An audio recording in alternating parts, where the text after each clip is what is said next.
Adanya keputusan terhadap pengesahan RUU TNI oleh DPR RI mendapat sorotan dari sejumlah media asing. Kamis 20 Maret 2025, sejumlah media asing ini menyoroti pengesahan RUU TNI dengan berbagai hal.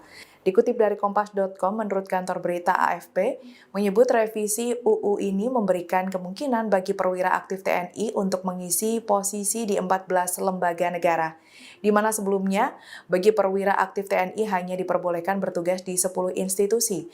Dilansir dari Human Rights Watch, menilai bahwa perubahan ini sebagai langkah mundur bagi demokrasi Indonesia.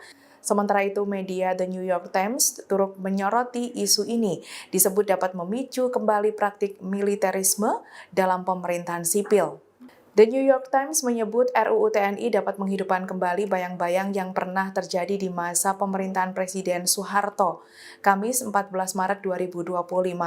Namun, The Guardian mencatat kekhawatiran masyarakat di mana peran TNI di lembaga sipil akan mengikis supremasi dan menciptakan peluang penyalahgunaan kekuasaan. Di sisi lain, Kennedy Muslim, analis politik dari lembaga survei Indikator, mengungkapkan regulasi baru ini berpotensi merusak citra militer jika tidak dikelola dengan baik.